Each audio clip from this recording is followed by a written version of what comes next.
안녕하십니까. 여러분 안녕하세요. 원가에게 오늘 이제 2주차 수업 촬영을 좀 해보려고 합니다. 지난주에 촬영한 거 업로드 시켰는데 불편함이 없었는지도 모르겠네요. 예. 불편함이 있으면 그때그때 리플을 달아가지고 언급해 주세요. 그럼 제가 다음번 촬영할 때 계속 반영을 해가지고 불편함이 없도록 조금 조치를 하겠습니다. 오늘 이제 3장의 원가의 흐름과 측정, 요소별 원가 계산 돼 있는 거 할 건데, 여기서부터가 실질적으로 시작되는 거다라고 생각하시면 돼요.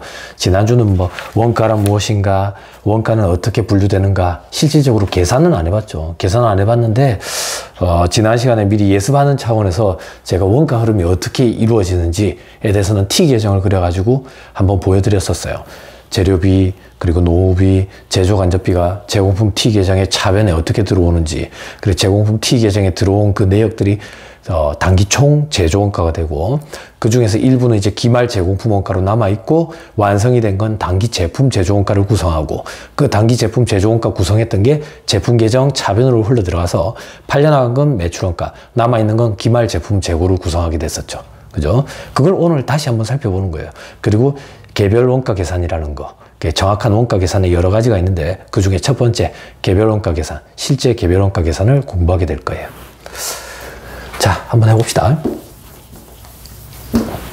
자, 원가의 흐름과 측정이 되어 있죠. 그죠? 66페이지입니다. 66페이지. 제조원가 흐름을 제조원가 명세서로 이해한다. 자, 제조기업은 제조원가를 제조원가 명세서에 보고를 한다더라. 그럼 제조원가 명세서는 도대체 뭘 얘기하는 거냐? 제조원가 명세서는 재무제표 부속 명세서 중에 하나로 재료비, 노후비, 제조경비 이 세부 금액과 제조원가의 흐름을 보여준다 돼 있죠. 학생 여러분들 입장에서는 제조원가 명세서를 실질적으로 볼 일이 거의 없었을 거예요. 67페이지에 제조원가 명세서에라 표가 하나 있죠. 그죠? 실제 제조원가 명세서 표랑 거의 유사합니다. 거의 유사해요. 틀, 형식만 조금 다를 뿐이지 세부 내역은 똑같아요. 눈으로 한번 보면 67페이지의 표를 한번 보면 로마자 1번에 재료비에 대한 거, 로마자 2번에 노후비에 대한 거, 로마자 3번에 제조경비에 대한 거, 그래서 맨 밑에 로마자 4번에 보시면 단기 총 제조원가가 집계가 되고, 그리고 로마자 7번에 단기 제품 제조원가, 요렇게까지 보여주는 게 제조원가 명세서예요. 제조원가 명세서. 자, 한번 다시 살펴보자. 왼쪽 페이지에 그림 3-1에 제조원가의 흐름 되어 있는데, 뭐 이건 건너뛰고 그림 3-2에 제조원가의 재고 계정간 흐름이라 재료 재고, 제공품 재고, 제품 재고 이렇게 돼 있죠. 지난 시간에 했던 거예요. 자, 요거죠, 요거. 자, 재료비. 직접 재료비와 간접 재료비는 지난주에 보여드렸었어요. 그러면 이번 주에는 바로 직접 재료비부터 합시다.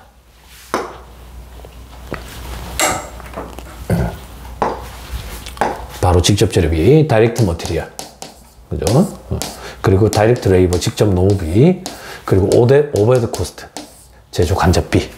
자, 이 셋이 이제 워크 인 프로세스, 제공품 계정 차변에 들어온다. 이렇게 들어오게 된다. 이렇게 들어오게 된다. 그죠? 자, 여기는 기초 제공품 재고가 있을 거고, 여기는 이제 기말 제공품 재고가 있을 거예요. 그죠? 그럼 여기는 단기 제품 제조원가가 오게 되고, 표기를 하고 가볼까? 여기는 단기 총 제조원가. 자, 여기는 단기 제품 제조원가. 자, 이게 제품 계정 T 계정, 제품 계정 차변으로 흘러 들어옵니다. 제품. 이 단기 제품 제조원가가 흘러 들어오는 거죠. 그죠? 그리고 기초 제품 재고가 있었을 거고, 기말 제품 재고가 있을 거예요. 그럼 여기는 팔려나간 매출원가가 되겠죠. 됐나요? 됐죠? 자, 그러면 제조원가 명세서는 도대체 뭘 얘기하는 거냐? 제조원가 명세서는 요걸 얘기하는 거예요. 잘 보세요. 잘 보세요. 제조원가 명세서는, 자, 로마자 1번에 재료비, 직접 재료비, 로마자 2번에 직접 노후비, 로마자 3번에 제조 간접비. 그렇죠. 로마자 4번에 단기 총 제조 원가. 총 제조 원가 뭔데? 요거. 직접 재료비, 직접 노후비, 제조 간접비 흘러 들어와서 단기 총 제조 원가. 그 단기 총 제조 원가가 온다고. 단기 총 제조 원가. 그럼 로마자 5번에는 뭐가 오는데? 기초 제공품. 로마자 6번에는 뭐가 오는데? 기말 제공품. 로마자 7번에는 뭐가 오는데? 단기 제품 제조 원가. 자, 여기를 한번 보세요. 기초 제공품에서 기말 제공품, 단기 총 제조 원가에서 기초 제공품을 더하고 기말 제공품을 차감하면 단기 제품 제조 원가가 나온다고. 왜? 기초 제공품에 단기 총 제조 원가 더하고, 그죠? 기말 제공품 차감하면 단기 제품 제조 원가. 그 얘기입니다. 별거 없죠? 별거 없어요. 그럼 이걸 제조원가 명세서라는 부속 명세서를 우리가 왜 작성하냐? 손익계산서를 잠깐만 살펴봐야 돼. 손익계산서를 잠깐만 살펴보면 손익계산서가 이렇게 생겼다고요. 자, 처음에 매출액, 그 다음 매출원가 이런다고. 상품 매매 기업인 경우에는 매출원가가 상품 중에 팔려 나간 거겠지. 근데 우리는 지금 제조기업을 전제로 하거든. 제조기업을 전제로 하면 이 매출원가가 어떻게 구성되는지 제조원가를 가지고 뽑아낸 별도의 부속 명세서가 필요한 거라. 그럼 이렇게 된다고. 기초재고가 있을 거고, 기초재고. 거기서 단기 매입을 더하고 기말 재고를 차감하면 매출원가가 나오잖아. 그런데 재고가 상품 매매 기업인 경우는 재고자산, 상품 하나인데 지금 우리는 제조기업을 하니까 이 단기 매입이라는 건 존재할 수가 없는 거야. 만들잖아. 그럼 올해 만든 제품의 원가가 얼만데 그게 얘라고 해. 단기 제품 제조 원가. 됐나요? 그래서 작성하는 거예요. 손익계산서를 살펴보면 기초재고에서 단기 매입을 더하고 기말 재고를 차감해가지고 매출원가를 계산하는데 우린 지금 제조기업이니까 단기 매입이라는 건 존재하지 않고 단기에 제품을 제조하는 데 든 비용이 필요한 거라. 그 비용을 별도의 부속 명세서, 제조원가 명세서라는 데 살펴보면 나온다 그 얘기예요. 그래서 제조원가 명세서라는 부속 명세서와 손익계산서는 이렇게 연결이 되는 거다. 이렇게 됐죠? 그럼 당위성을 부여해드렸어요. 왜 작성해야 되는지. 됐죠? 자, 그럼 다시 한번 살펴봅시다. 어디를? 67페이지. 제조원가 명세서 보세요. 로마자 1번에 재료비. 그죠? 로마자 2번에 노무비. 로마자 3번에 제조경비, 제조간접비. 로마자 4번에 단기 총제조원가. 로마자 5번에 기초 제공품 재고, 로마자 6번에 기말 제공품 재고, 로마자 7번에 단기 제품 제조원가. 됐죠? 됐습니다. 그 정도 보시면 됩니다. 자, 그럼 67페이지 메뉴에 제조원가 명세서의 첫 번째 부분은 재료원가를 계산한다. 재료원가는 생산 과정에 투입된 재료의 원가이다. 그게 뭔데? 요거. 단기 총 제조원가 중에 이 재료비를 얘기하는 거다. 재료비. 자, 재료는 생산에 투입되기 전에 미리 구입되어서 재료 재고 계정에 기록되어 있다가 필요할 때 생산에 이용된다. 따라서 단기에 사용된 재료원가를 계산하기 위해서 재료 재고의 변화와 단기 매입액을 사용한다. 즉, 재료 재고의 기초 잔액에 단기 재료 매입액을 더하고 기말 재료 매입액을 빼면 재료원가가 된다. 뭐 어쩌고저쩌고 돼 있는데 별거 없습니다. 자, 이 재고자산 T 계정만 별도로 다시 한번 크게 해볼게. 나머지는 지워버리고.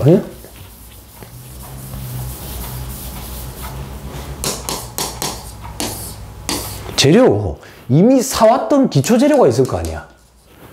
그죠? 그리고 올해 사온 매입액이 있을 거고. 그리고 사용 아직 안 하고 남아있는 기말 재고가 있겠지. 기말 재료가. 그러면 제공품 계정 T 계정에 차변에 단기 총 제조원가에 투입된 재료는 요것만 투입됐겠지. 그럼 요걸 어떻게 계산하는데? 기초 재료 재고에 단기 매입 더하고 기말 재료를 차감하면 이게 나오겠지. 그걸 얘기하는 거야. 별거 없어요. 암기할 필요도 없어요. T 계정에 한 군데 빈 거, 그걸 얘기하는 거다. 됐죠? 됐습니다. 넘어갑시다. 자, 68페이지 그 로마자 1번에 재료원가는 기초재료에 단기 재료 매입액을 더하고 기말재료를 뺀다 돼 있죠. 요걸 한다 그 얘기예요. 요걸 한다. 그런데 숫자가 있죠. 이 숫자는 앞에 67페이지에 있는 이 숫자를 가지고 한 거예요. 우리도 한번 숫자를 집어넣어 봅시다. 집어넣어 봅시다.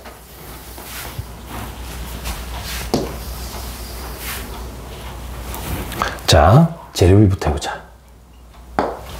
재료비. 자, 재료비 67페이지 봅니다. 67페이지 제조원가명세서 표에 로마자 1번에 재료원가 1,600원. 이 1,600원이라는 투입된 재료원가를 어떻게 산정했느냐. 기초에 재고가 200원이 있었대, 재료가. 그리고 단기에 매입한 게 1,700원이 있대. 그러면 재료는 지금 1,900원치가 있는 거네. 그런데 아직 사용 안 한 기말 재료 재고가 300원치가 있대. 그러면 실질적으로 제공품 계정 T 계정에 차변에 투입된 재료 원가는 얼마가 되는데 당연히 대차평균 원리에 의해서 요건 책 보고 할게요. 암산이 안 되네. 1,600원. 그래 되겠지. 됐어요? 됐죠? 자, 이게 뭘 하고자 하는 건데? 요거는 결국에는 제공 계정 T 계정에 차변에 들어가는 직접 재료비라고. 1,600원. 됐죠? 됐습니다. 자, 그 다음, 노후비도 해보자. 노후비. 자, 밑에 노무원가도 있죠. 1,300원이 돼 있죠. 이 1,300원을 어떻게 뽑아냈는데, 1,300원. 노후비가 있다. 노후비가 1,300원이 발생을 했대. 교수님, 기초 노후비 이런 건 없습니까? 기초 노후비가 어떻게 있을 수가 있어? 그죠? 단기에 발생한 노후비를 투입하는 거지. 잘했다. 1,300원. 그죠? 밑에 보면 뭐 이 노후비 1,300원이 발생한 이유가 뭐냐? 임금을 준 것도 있고 급료를 준 것도 있고 퇴직금도 있고 상여금도 있고 연월차 수당도 있네. 어쨌든 이 1,300원이다. 1,300원이 직접 노후비로 투입이 된다. 자, 그 다음 마지막 제조경비. 제조경비 보니까 1,400원 돼 있죠. 그죠? 얼마? 1,400원. 이 1,400원의 내역은 뭔데? 뭐 복리후생비도 있을 거고 용수비, 보험료, 소모품, 수선비, 뭐 특허권 사용료, 감가상각비가 일반적으로 많이 커요. 경비 중에. 보니까 안 그래도 금액이 크죠. 개발비 상가액도 있고, 개발비 상가액도 결국엔 감가상각비랑 마찬가지고, 유형자산은 감가상각, 무형자산은 상각, 이렇게 표현하죠. 그죠? 감모상각과는 다른 거예요. 어쨌든, 자, 그러면 제조간접비가 1,400원이 투입되는 거지. 이 금액의 합계액이 단기 총 제조원가가 되지. 이게 얼마인데? 13,300원이라 돼 있네. 13,300원. 됐죠? 됐나요? 한 김에 숫자 다 집어넣어보자. 밑에 보니까 로아차 5번에 기초 제공품 재고. 기초 제공품 재고가 100원인데. 기말 재고는 얼마야? 기말 제공품 재고는 150원이 있네. 그죠? 그럼 나머지 대차평균 원리에 의해서 계산한 금액이 13,250원. 요거는 단기 제품 제조원가. 13,250원. 됐나요? 됐죠? 뭐 산식 같은 거 암기해야 돼요. 산식 같은 거 암기할 필요 없죠. 그죠? 제가 왜 이 말씀을 드리냐? T 계정에 숫자 집어넣으면 다 되는데 책의 다음 페이지부터는 이 내역들을 1,600원, 1,300원, 1,400원, 그리고 13,250원, 13,330원을 산식으로 풀어 써놨어. 이 산식을 암기해야 되는 산식인가 이렇게 생각할 필요가 없다 그 얘기예요. 됐죠? 자, 68페이지. 자, 68페이지 로마자 1번에 재료원가 1,600원이 어떻게 나왔느냐? 기초 200원에 단기 매입 1,700원, 거기서 기말 재료 300원을 빼니까 1,600원이 나왔다 그 얘기예요. 됐죠? 그 밑에 단락에 의미득에서 조금만 읽어볼게요. 재료가 구입된 후 사용되기까지 보관되는 기간을 재료 보유기간이란다. 사가지고 바로 투입되면 모르겠지만 사가지고 일정 기간 보유하고 있는 경우도 있겠죠. 그걸 우리는 재료 보유기간이란다. 이 기간은 재료의 종류, 기업의 업종과 회사의 재료 재고 관리 방식에 따라 다르다. 당연히 그렇겠죠. 재료 보유기간은 평균 재료 재고액을 재료원가로 나누어 계산할 수 있다 되죠. 일반적으로 재료 보유기간은 평균 재료 재고액을 재료원가로 나누어 가지고 이렇게 산식을 뽑아낸다 그 얘기예요. 금액을. 그럼 평균 재료 재고액은 어떻게 뽑아내느냐? 평균 재료 재고는 요것도 재고, 요것도 재고, 요거는 기초 재고, 요거는 기말 재고, 요걸 그냥 산술 평균을 칩니다. 2로 나눕니다. 더해가지고. 그랬더니 250만 원 이렇게 되네요. 250만 원. 재료 보유기간은 평균 재료 재고액 그 250만 원을 재료원가로 나눈다고. 그럼 그 250만 원을 재료원가는 지금 요 금액이죠. 10600. 그죠? 요걸로 나누니까 0.02358년 막 이래 돼 있죠. 이걸 일수로 계산하면 8.6일 정도가 된다. 이 회사는 일반적으로 재료 재고를 사오면 8.6일 안에 투입이 된다. 그 얘기예요. 실질적으로 공장에. 자, 그 밑에 단락에 제조원가 명세서의 두 번째 부분은 찾았어요? 자, 제조원가 명세서의 두 번째 부분은 노무원가를 보여준다. 제조원가 명세서의 노무원가는 제조활동과 관련된 직원의 인건비를 보여준다. 자, 근무 시간별로 계산되는 임금, 월급 등으로 일정하게 고정급으로 지급되는 급료라는 것도 있고, 퇴직할 때 받는 퇴직금, 그죠? 그리고 상여금 같은 수당, 이런 것들이 각종 노무원가의 세부 내용이다. 자, 세법 시간에 공부를 한 친구들은 알 거예요. 그죠? 근로소득이라고 부르는 일반적으로 회사 입장에서 지급하는 노무비는 근로 제공에 대한 반대급부로 지급되는 건 전부 다 노무비예요. 그러면 돈으로 주는 것뿐만이 아니라 현물로 제공하는 것도 노무비에 다 포함이 된다. 자, 그 다음 단락. 제조원가 명세서의 세 번째 부분은 제조경비를 상세하게 보여준다더라. 제조경비 중 제조설비의 감가상각비가 일반적으로 제일 크다. 감가상각비가. 그죠? 자, 참고로 말하면 판매관리활동과 관련된 설비의 감가상각비는 판매관리비다. 당연히 그렇겠죠. 판관비로 들어간다. 그리고 복리후생비라는 것도 있다. 복리후생비. 그리고 69페이지 두 번째 단락. 재료원가, 노무원가, 제조경비를 합산한 금액이 단기 총 제조원가이다. 여기 지금 13,300원을 얘기하는 거예요. 단기 총 제조원가. 됐죠? 자, 단기 총 제조원가. 자, 그리고 그래서 단기 총 제조원가 로마자 4번에 어떻게 계산해 놨느냐? 13,300원이 어떻게 나왔느냐? 재료원가 1,600원에. 그죠? 1,600원. 그죠? 그리고 노무원가 1,300원. 그리고 제조경비 1,400원. 그래서 13,300원이다. 자, 그 밑에 생산 과정 중에 제품이 회계연도 말인 12월 31일 자정까지 완성되지 않으면 제공품 재고로 분류된다. 완성이 되면 제품, 완성이 덜 된 상태에 있는 물건, work in process, 공정 중에 있는 물건, 그래서 제공품 이렇게 표현하는 거예요. 제공품 재고로 분류되어 다음 기회 생산 완료를 위해서 이월된다. 회계연도 중에 완성된 제품은 제품 재고로 분류가 된다. 따라서 단기에 생산된 제품의 원가, 즉 단기 제품 제조원가는 기초 제공품에 단기 총 제조원가를 더하고 기말 제공품 재고액을 차감해서 계산한다. 밑에 산식 있죠? 이 단기 제품 제조원가는 기초 제공품에 단기 총 제조원가를 더하고 기말 제공품 재고를 차감하면 얘가 나온다. 됐죠? 당연한 얘기다. 됐죠? 자, 밑에 제품 생산이 시작되어 완성되기까지의 기간은 제공품 상태로 존재하는 기간이므로 제공품 보유기간이라 할 수 있다. 이 제공품 보유기간은 평균 제공품 재고액을 제조원가로 나눠서 계산할 수 있다. 평균 제공품 재고액은 기초, 기말 더해서 또 산수평균 2로 나눈 거에 그거를 제공품 보유기간은 단기 제품 제조원가 요걸로 나눠서 계산할 수 있다. 70페이지에 보시면 0.00943년 이렇게 돼 있죠. 일수로 따지면 3.4일이다. 이 제공품 보유기간 3.4일이 의미하는 것이 무엇이냐? 그 다음 줄에 제품을 생산하는데 평균적으로 3.4일이 걸린다는 걸 알 수 있다라고 되어 있죠. 그죠?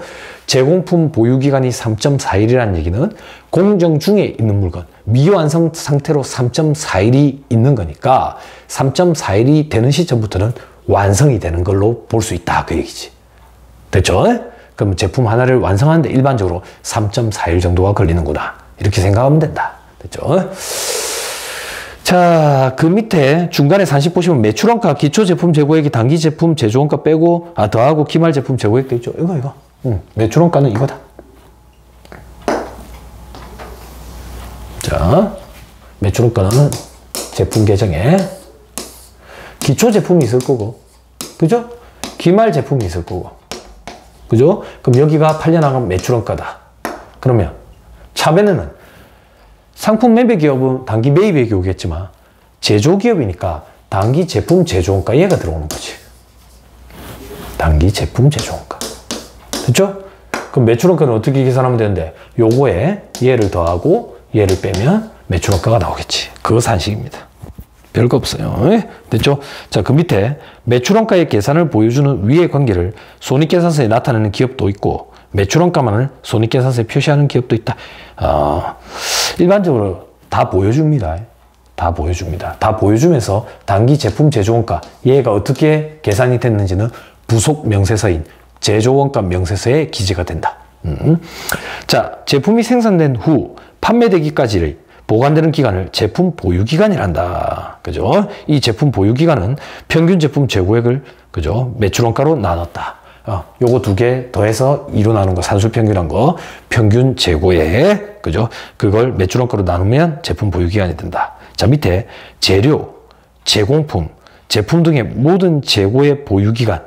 아까 원재료인 상태에서 보유기간이 있었죠. 그리고 제공품인 상태에서 보유기간, 그리고 제품 등인 상태에서 보유기간을 다 합치면 재고 보유기간이 된다. 이 재고 보유기간이 뭔데? 처음에 재료를 사와서 제품을 완성시켜서 판매하기까지 걸린 기간. 그게 재고 보유기간이겠지. 됐죠? 됐습니다. 그래서 71페이지에 보시면 표에 참고 삼아 그냥 제조업, 이 제조업이 구체적으로 뭐 음식료인지 음식료품인지 섬유 제품인지 1차 금속인지 이런 거에 따라 가지고 일반적으로 사이클 타임, 제품 사이클 타임이 어떻게 되는지 나타내는 표인데 2004년 자료라고 돼 있죠. 지금 뭐 그렇게 신빙성이 있다고 보여지긴 힘드네요. 물론 최근 자료를 뽑아내기는 쉽지 않아요. 그죠? 이런 데이터를 하나 뽑아내는 데는 평균적으로 1년에서 2년 정도 걸리니까. 그래도 너무 과거 자료죠. 그냥 참고 삼아. 자, 그 밑에 현금 지급 원가 발생 비용 인식 돼 있는데 이건 읽어볼 필요 없어요. 바로 원재료 대금을 지급을 하면 현금 지급이고 원가 발생이라는 얘기는 그래 지급했으니까 원가라는 게 발생한 거고 비용 인식은 그걸 분계를 끊어 가지고 T 계정에다가 집어넣으면 이제 비용이 발생하는 거죠. 뭐 발생률에 따라서 처리하겠죠. 넘어가면 72페이지. 제조기업의 제조원가와 판매관리비에 분리되어 있죠. 그죠? 제조기업의 제조원가. 자, 제품을 제조하는데 직접적으로 투입된 원가가 제조원가겠죠. 그거 말고 판매와 관리 활동에서 지출된 비용은 판매관리비를 구성하게 되어 있죠. 그 얘기입니다. 맨 마지막 단락만 한번 읽어봅시다. 72페이지 맨 마지막 단락. 제조원가와 판매관리비를 구분하는 것은 재무보고 회계, 재무회계 관점에서는 비용으로 인식되는 시점의 차이가 문제가 된다. 제조원가로 분류되는 원가는 해당 제품이 판매되는 시점에 매출원가로 비용 처리되는 반면 판매관리비로 분류되는 원가는 발생하자마자 비용 처리된다. 판관비, 첫 시간에 한번 얘기했던 것 같아요. 광고 선전비 같은 거예요. 광고 선전비, 올해 광고 선전비가 발생을 했다. 연예인 개런티 줬다고. 그럼 올해의 비용이죠. 그럼 제조원가는 도대체 무슨 말인데? 원재료 생산했어. 원재료를 사왔어. 그리고 노무비, 인건비가 발생했어. 그리고 이런 감가상각비나 전기세, 물세 이런 것들이 발생했다고. 그럼 이것도 올해 비용으로 처리되느냐? 그렇지 않다 그 얘기예요. 이 금액들은 제조원가를 구성하게 돼가지고 나중에 팔려나갔을 때 매출원가는 비용으로 처리가 되는 거지. 그럼 예를 들어서 12월 31일에 원재료를 사오고 노무비도 발생되고 그리고 이런 각종 감가상각비라든지 인건비, 제조경비들이 발생을 했다. 그러면 X1년도 12월 31일에 발생된, 지출된 금액이지만 비용 처리는 안 된다고. 비용 처리는 언제 되는데 X2년도에 이걸 이 원가를 투입해서 완성된 제품이 판매되는 시점에 비용 처리되지. 그러면 비용 처리되는 시점이 제조원가와 판관비의 차이가 있을 수 있네. 당연한 얘기다. 됐죠? 자, 그 다음 73페이지 첫째 줄 계속 읽을게요. 만약에 제조 부분과 판매 관리 부분에서 공통적으로 발생한 전기 수도 요금 전체를 판관비로 처리한다면 손익계산서상 손익계산과 재고자산 평가에 오류를 처리한다. 당연하지. 그죠? 자, 공공수도요금, 수도요금, 전기세 이런 게 발생을 했는데 그 중에 일부는 제조원가를 구성하고 그 중에 일부는 판관비를 구성하는 건데 회사가 계산하기 귀찮다고 편의상 판관비에 다 처리해버리면 올해 손익도 틀어질 거고 그리고 제품 제조원가도 틀어지겠지. 그럼 정확한 원가 계산이 안 되지. 정확한 올해의 손익도 계산이 안 되고 그런 오류를 초래할 수 있다. 당연히 초래되겠죠. 자, 그 다음 제조원가와 판관비 구분은 의사결정 및 관리액의 관점에서도 의미가 있다. 총원가의 구성을 파악해서 원가 절감을 추진할 때나 그죠? 제조 부분이나 판관비 일부를 아웃소싱 하려고 할 때 각 부분이 초래하는 원가를 정확히 파악하는 것이 중요하다. 당연하죠. 각 부분에서 발생되는 원가가 정확히 얼마인지 파악을 해야 실질적으로 우리 회사 내부에서 이걸 직접 만드는 게 나을지 아니면 외부 기관에 아웃소싱을 주는 게 나을지 그게 판단이 되겠죠. 근데 이 금액을 정확히 산정을 못하면 회사가 손실이 발생할 일이 생길 수도 있겠죠. 그죠? 자, 그 다음 재료원가의 계산. 그죠? 재료원가의 계산 이렇게 돼 있는데 저 밑에 재료의 구입과 사용 이렇게 돼 있죠. 재료는 생산을 위해서 사용하기 전에 미리 구입을 한다. 당연하죠. 재료가 구입된 후 사용되기까지는 재료 재고 자산으로 기록이 된다. 재료의 구입은 구매팀에서 관리할 거고 보관하는 거는 자재팀에서 담당을 하게 될 거다. 담당 됐죠? 자, 다음 페이지 74페이지 두 번째 줄에 회계부서는 재료 구입 원가에 대해서 다음과 같은 분계를 한다 돼 있죠. 원재료를 어디서 사온 거야. 그럼 분계를 어떻게 끊는데 차변에 원재료, 대변에는 아직 대금 지급 안 했으면 외상매입금 이렇게 처리한다 그 얘기예요. 그렇게 갖고 있다가 원재료 상태로 갖고 있다가 이제 제품 생산에 투입이 됐어. 그럼 투입이 되는 시점에는 어떻게 분계를 끊느냐. 75페이지 제일 위에 줄에 분계. 재료를 없애고 원재료를 없애고 제공품으로 대체시켰죠. 그럼 원재료에서 나와서 제공품 계정 T 계정으로 옮겨간다 그 얘기. 됐죠? 별거 없습니다. 자, 그 밑에 재료 구입 원가의 계산. 자, 재료 구입 원가의 계산돼 있고 그 다음 챕터의 제목은 재료 사용량의 계산돼 있죠. 자, 이걸 우리는 왜 계산하느냐? 재료 사용량의 계산 중간에 산식 보세요. 산식 보면 재료 원가는 재료 사용량 곱하기 재료 단위당 가격 돼 있죠. 그죠? 이렇게 생각하면 좀 머리가 아프거든. 그냥 재료 원가에서 재료라는 말을 빼. 그리고 재료 사용량에서 재료라는 말을 빼고 재료 단위당 가격에서 재료라는 말을 빼. 그러면 이렇게 된다. 원가는 사용량 곱하기 단위당 가격이라고. 당연한 얘기야. 자, 저기 있는 원재료들 가격이 얼마인데, 얼마치인데, 10,000원짜리 100개라더라. 10,000원짜리 100개라더라. 그래서 100만원치다. 원가는 무조건 양의 단위당 가격을 곱하면 원가가 나오는 거예요. 이걸 앞으로 편의상 이렇게 표현할게요. 원가는 코스트. 코스트. 사용량은 퀀터티. Q. 이렇게. 퀀터티. 단위당 가격은 프라이스. 이렇게 표현할게요. 코스트는 무조건 프라이스의 퀀터티를 곱하기에 코스트가 나온다. 당연한 얘기다. 그렇죠? 자, 75페이지 다시 돌아서 맨 위에 줄 재료 구입원가의 계산. 재료 재고는 다른 자산과 마찬가지로 공급 업체에 지급한 금액에 구입 부대 비용을 더해서 취득원가를 계산한다. 당연하지. 당연하지. 재료를 100만원치 사왔어. 근데 부대 비용 KTXB가 들었다고 볼거자고. KTXB가 10만원 들었다고 볼게. 그러면 취득원가는 당연히 110만원이지. 당연한 얘기지. 이렇게 생각해 보세요. 여러분들이 재료를 100만원치 사왔어. 누가 나한테 그걸 팔으래요. 그러면 100만원을 받고 팔겠죠. 최소. 근데 내가 그 100만원치 재료를 사올 때 KTXB가 10만원이 들었어. 그럼 나는 누가 이걸 산다 할 때 최소 얼마를 받아야겠어요? 110만원은 받아야 될 거 아니에요. 당연히 그 부대 비용은 포함을 시켜야겠죠. 당연한 얘기입니다. 됐죠? 자, 밑에 75페이지 밑에 재료 사용량의 계산. 중간에 산식 있죠? 산식 바로 밑에 재료 사용량을 알기 위해서는 계속기록법이라는 게 있고 재고조사법이라는 게 있고 역산법이라는 것도 있다. 역산법은 신경 쓰지 말고. 그죠? 자, 우린 지금 뭘 살펴보는 거냐? 사용량을 살펴보는 거야. 사용량. 이 사용량의 결정 방법은 두 가지가 있다. 저는 반대로 좀 쓸게요. 가격엔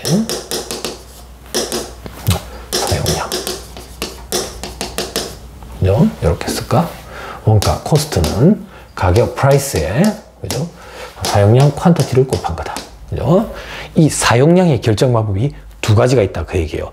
회계 원리 시간 혹은 중급 회계 시간에 공부한 친구들은 알고 있을 거예요. 이 사용량의 결정 방법은 두 가지가 있다. 계속 기록법과 그리고 실지 재고 조사법이 있다.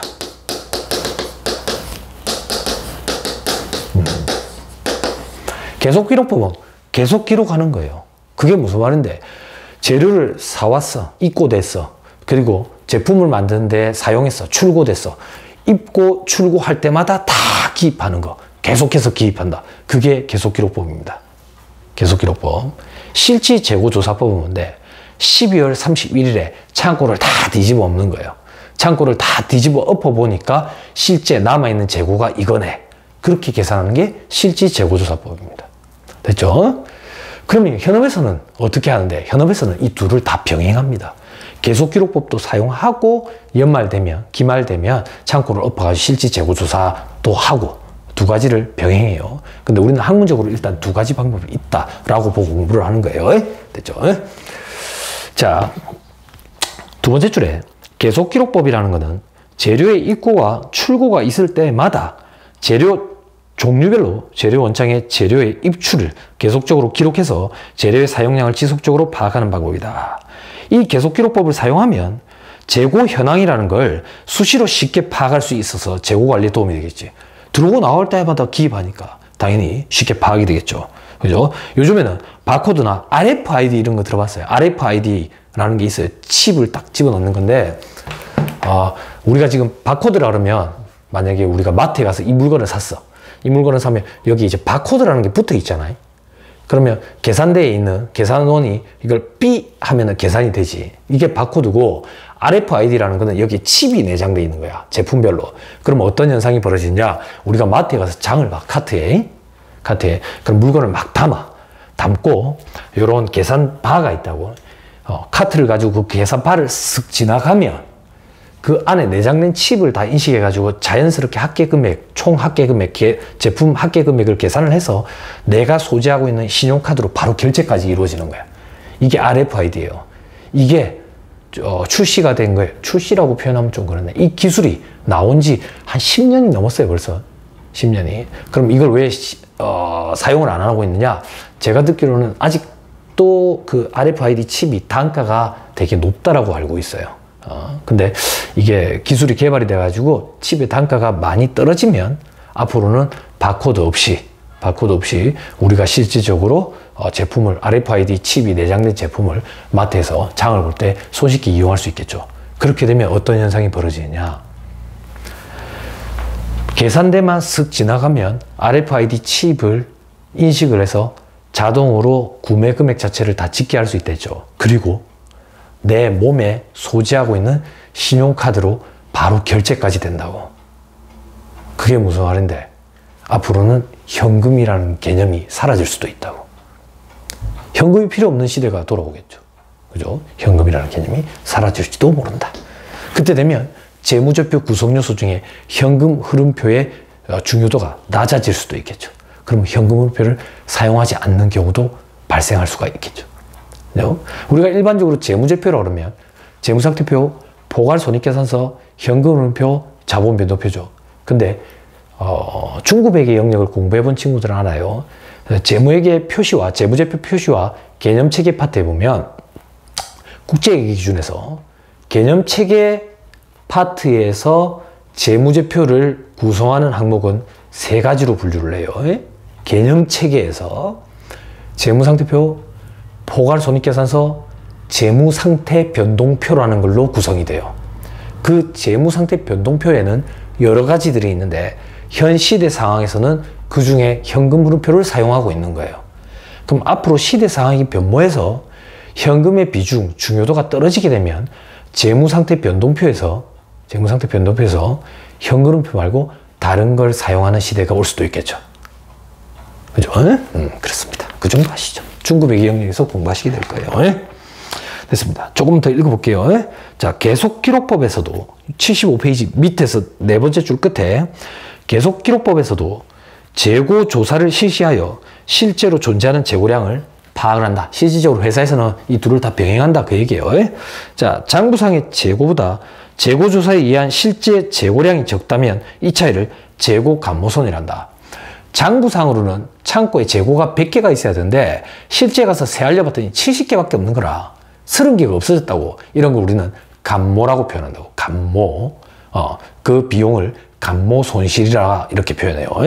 자, 이 재고 감모손은 재료의 분실이나 파손이 원인이 될 수가 있다. 재고 감모손에 대한 분계는 다음과 같다 돼 있죠. 감모손 재료로 돼 있죠.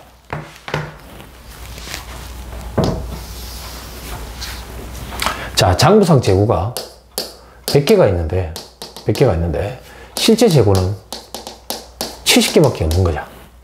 그럼 차이가 나는 건 몇 개인데? 차이가 나는 건 30개라고. 30개.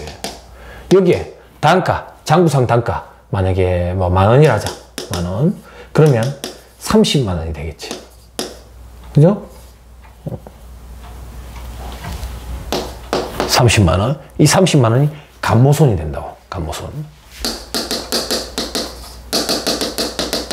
그럼 분계를 끊으면 감모손실 30만 원. 그리고 재고자산, 원재료로 넣으면 뭐 원재료, 뭐 재고라고 표현할게. 재고 30만 원이 된다. 됐나요? 됐어요? 중요한 건 뭐냐? 이 감모손실 30만 원을 회사에서 일반적으로 어떻게 처리하느냐? 이 감모손실 30만 원은 정상과 비정상으로 구분합니다. 만약에 정상적으로 일어난 게 30%, 비정상으로 일어난 게 70%라고 가정을 하면 정상 감모손실은 9만 원, 비정상 감모손실은 21만 원이 되겠죠. 됐죠? 이 정상 감모손실 9만 원을 어떻게 처리하느냐? 매출원가에 가산합니다. 매출원가에 가산. 비정상 감모손실 얘는 21만 원 어떻게 처리하느냐? 영업 외 비용으로 처리합니다. 됐나요? 제가 지금 말씀드린 회사에서 감모손실을 정상과 비정상으로 구분해서 정상 감모손실은 매출원가에 가산, 비정상 감모손실은 영업의 비용으로 떤다. 이거는, 이 방법은 일반 기업 회계 기준이에요.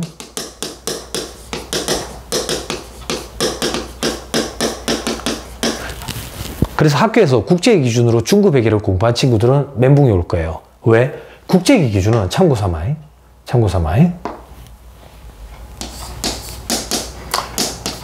국제회 기준은 감모손실을 정상, 비정상 구분하지 않고 전부 다 비용 처리예요. 그러니까 비용 처리, 비용, 매출원가도 비용이고 영업의 비용도 비용인데 어디로 구분하라는 얘기인데 구분하라는 얘기를 안 하고 있어요. 그냥 비용 처리한다 라고 하고 끝이에요. 그럼 회사에서는 어떻게 처리하는데? 알아서 융통성을 발휘해서 하는 거예요. 매출원가에 가산한다. 영업의 비용으로 처리한다. 이건 우리나라 일반 기업 회계 기준입니다. 그래서 책에 기재된 건 우리나라 일반 기업 회계 기준을 가지고 얘기한 거다. 그래서 여러분들이 학교에서 중급 회계 책에서 공부하는 비용 처리한다. 이건 국제회계 기준. 국제회계 기준. 됐죠? 융통성을 발휘하세요. 됐습니다. 그래서 좀 읽어보자. 76페이지 첫째 줄. 재고 감모손은 금액이 크거나 비정상적으로 발생한 경우에는 영업의 비용. 자, 통상적으로 발생하면, 정상적으로 발생하면 제조 경비로 처리한다는 얘기는 나중에 팔려 나가면 매출원가에 가산한다는 얘기예요. 됐죠? 자, 계속기록법에서 재고의 입출을 매번 기록하는 것이 불가능하거나 낭비적이라고 생각되면 이보다 간단한 재고조사법, 이게 실지재고조사법이야. 실지재고조사법을 사용을 한다. 실지재고조사법에서는 재고의 반출을 회계기간 중에는 기록하지 않고 기말에 재고조사를 해서 파악한 기말 재료 재고량을 기초 재고량과 단기 입고량 합해서 차감해서 재료 사용량을 계산한다. 자, 이 실질재고조사법은 이렇게 계산한다 그 얘기예요. 어떻게 계산하느냐? 계속적으로 장부를 기록하는 게 아니라 재료가 있을 거 아니야? 원재료라고 얘기할까? 원재료. 기초 원재료가 있겠지. 작년에 쓰다 남은 거. 그리고 올해 사온 매입액이 있겠지. 매입한 재료. 그죠? 그럼 이 합계가 있을 거 아니야? 그죠? 그러면 여기는 반출된 게 나오겠지. 반출되고 요거는 아직 창고에 기말 원재료로 남아있는 거겠지. 됐나요? 됐어요? 그때 회사는 실질재고조사법에 의한다는 얘기든 기초 원재료 남은 거에 올해 사온 걸 더해서 창고를 12월 31일에 뒤집어 엎어가지고 기말에 남아있는 원재료를 차감해가지고 계산한다고. 뭐를? 반출된 걸. 얘를 제일 마지막에 계산한다고. 동그라미 1에 동그라미 2를 더하고 동그라미 3을 차감해서 동그라미 4를 계산한다 그 얘기예요. 그럼 이 방법은 큰 단점이 있다고. 어떤 큰 단점이 있는데, 자, 기초에 100개 있고 100원치 있고 단기 매입한 게 1000원치가 있어. 그럼 1100원치지. 기말에 남아있는 게 200원치가 있대. 그러면 다 제조 공정에 투입된 건 900원치라고 보는 거지. 이게 큰 단점이 있다고. 어떤 큰 단점이 있는데, 실질적으로 창고에 갔더니 200원치밖에 없어서 나머지는 다 제조 공정에 투입다라고 보는 건데, 알고 봤더니 감모가 있었던 거야. 감모 100원치가 있었던 거야. 이걸 파악할 수가 없지. 왜? 실제로 세알려봤는데 200원치가 있고 나머지는 전부 다 투입된 걸로 보니까. 됐나요? 감모손을 파악할 수 없다는 단점이 있다고. 됐죠? 자, 그래서 중간에 산식 밑에 실질재고조사법은 재료 재고의 현황을 장부로는 알 수가 없고, 왜? 기말에만 계산을 하니까. 그리고 이 감모 손실을 파악할 수 없다는 문제점이 있다. 됐죠? 됐습니다. 자, 77페이지에 보시면 계속기록법과 실제재고조사법의 차이를 비교해 놨어요. 됐죠? 자, 77페이지 중간에 재료 소비 단가에 계산한 데 있죠? 단가에 계산. 자, 이제는 뭘 보는 거냐? 재판.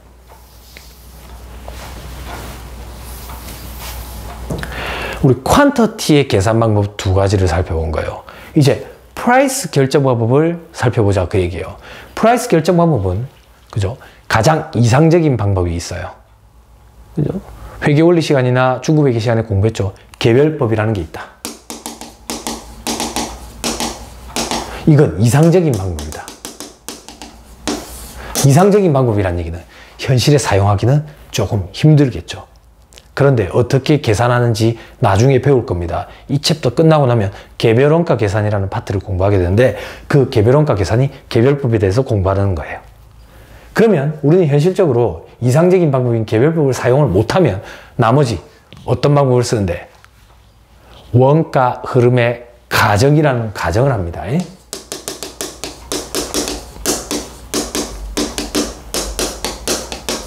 이 가정의 방법에 세 가지가 있어요. 먼저 들어온 게 먼저 나간 걸로 하고 본다. 선입선출법. First in, first out이라 앞으로 FIFO라고 부를 거예요. 나중에 들어온 게 먼저 나간다. 후입선출법. Last in, first out 이래가지고 LIFO라고 부를 거예요. 평균적으로 나간다. 평균법. Average Method 그래가지고 AM이라고 부를 거예요. 됐나요? 됐죠? 자, 회계원리 시간에 다 공부한 거죠. 그러면 결국 이 얘기입니다. 자, 프라이스 결정 방법, 선입선출법 하에서 계속기록법이나 실질재고조사법. 후입선출법 결정 하에서 계속기록법이나 실질재고조사법. 평균법 선택 하에서 계속기록법이나 실질재고조사법. 세 가지 방법, 두 가지 방법. 곱하면 총 6가지. 됐죠? 됐나요? 그러나 국제기 기준은 후입선출 청산 문제 때문에 후입선출법을 인정하지 않습니다. 그러면 2 곱하기 2, 4가지 이래 되겠죠. 이 4가지 방법에 대해서 공부하게 돼요. 언제? 개별원가 계산이 끝나고 나면 정상원가 계산, 정상원가 계산이 끝나고 나면 종합원가 계산이라는 파트가 있어요. 그 파트에서 공부를 할 거예요. 그러면 우리는 이 3장의 원가 흐름과 측정을 공부하고 나면 개별법, 개별원가 계산을 먼저 공부하고 그 다음 원가 흐름의 가정에 따른 선입선출법, 평균법, 종합원가 계산을 공부하게 될 거예요. 됐죠? 자, 그 정도 보시면 안 되겠나 싶습니다. 77페이지 맨 마지막 줄에 개별법, 선입선출법, 후입선출법, 가중평균법 중에 선택해서 사용할 수 있다. 이 평균법을 가중평균법이라고 부르는 거예요. 그리고 77페이지 맨 밑에, 페이지의 맨 밑에 줄에 각주 16번. 각주 16번. 한국재택국제회계 기준에서는 후입선출법을 사용하지 않는다. 근데 일반 기업회계 기준은 아직도 허용이 되고 있다. 됐죠? 잠깐 쉬었다가 78페이지 노무원가의 계산부터 살펴보시죠. 잠깐 쉬었다가 하겠습니다.